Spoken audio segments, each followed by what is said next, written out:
ধরে শুনে আসছি যে ফাউন্ডেশনাল লিটারেসি, নিউমেরেসি, তাহলে এটা কিভাবে আমরা অ্যাপ্লাই করব,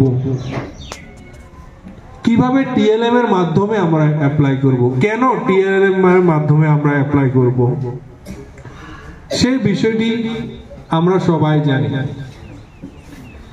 যে আমরা যদি এখন অতীতের শিক্ষার সঙ্গে বর্তমানের শিক্ষার কম্পেয়ার করি, তাহলে দেখা যায় অতীতের শিক্ষা হতো একটা ফিয়ারফুল অ্যাটমসফিয়ার। টিচারদেরকে স্টুডেন্টরা ভয় করত, খুব ভয় করত। যেরকম জঙ্গলের মধ্যে ছোট ছোট প্রাণীরা বাঘ সিংহকে ভয় করে, ঠিক সেরকম ভাবে ভয় করত। এখন নিউ এডুকেশন পলিসিতে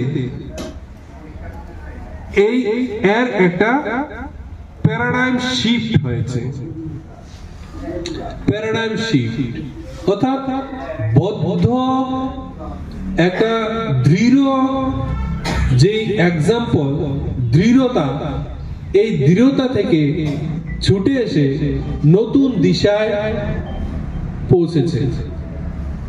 মানে হলো যে মনে করা হতো যদি শিশুদেরকে শাসন না করে, যদি শিশুদেরকে পানিশমেন্ট না দেয়, তাহলে শিশুরা পড়াশোনা করবে না, শিখবে না, কিছু